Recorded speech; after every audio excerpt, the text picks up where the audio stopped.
El Movim torna a trencar esquemes. Continua explorant nous camins que connecten la línia tradicional dels museus en altres realitats socials i ara obre les seues portes a l'univers de les dos rodes en 3 exposicions que baix el lema En moto aborden aspectes funcionals, antropològics, culturals i esportius del món de les motos.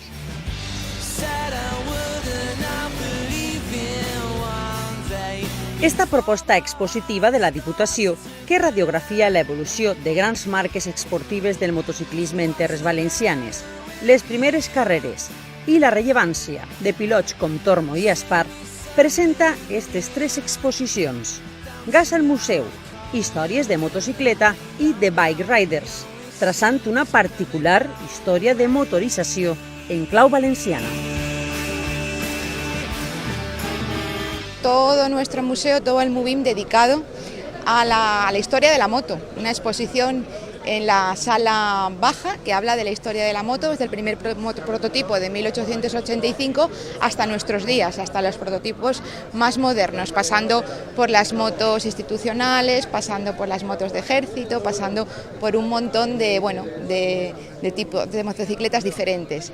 Después pues ya es lo que es la MotoGP en la sala Parpalló, lo mismo, desde las primeras motos de competición hasta las motos más actuales. Por último en la muralla y aquí en el hall, que es de Danny Lyon, un fotógrafo neoyorquino muy interesante y que además durante muchísimo tiempo se metió en el mundo de los moteros americanos, un mundo desconocido y un poco oscuro. Esta exposición va a estar hasta Navidad. Por tanto, esperemos que la gente que venga al Mundial de MotoGP en noviembre pues pueda visitarla. En la sala Parpalló s'ha instal·lat una exposició sobre el món de les competicions esportives i les seues motocicletes.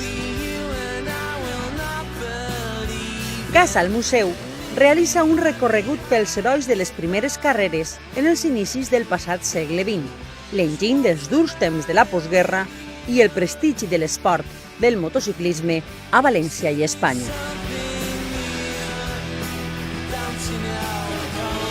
La verdad que ha sido impresionante, ¿no? Te hace recordar una barbaridad, ¿no? Desde motos que tenía mi padre, motos que bueno, yo de niño veía, ¿no? O motos incluso que yo empecé, ¿no? Hay algunas personales mías, ¿no? Como la moto con la que yo fui campeón del mundo, la Derby del 86, o como la de Nico Terol del año 2011, o la de Aleix Espargaró, las personales en este caso. Pero luego, la verdad que hay motos súper bonitas, diríamos de los años 70, que para mí yo cuando era un niño, ¿no? Y las veía, me caía la baba y iba detrás de ellas, ¿no?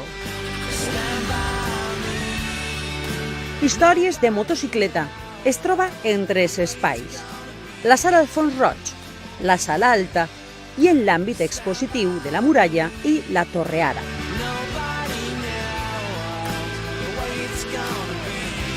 També s'exhibeixen motos del Museu Històric Militar de València, del Museu de la Policia Local de València, del Museu de Vehicles Històrics Vall de Guadalest i de més de 30 col·leccionistes privats.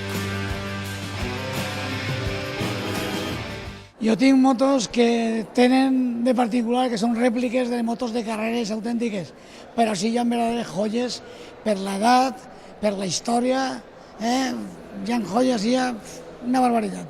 No s'ha juntat mai ni es juntarà probablement en València una cosa d'esta envergadura. En moto es completa en l'exhibició de la icònica sèrie fotogràfica de Danny Lyon, The Bike Riders. Lyon està considerat com un dels més influents i originals fotògrafs documentals del segle XX. Cineasta, a més de fotògraf, va ser un pioner del conegut com nou documentalisme.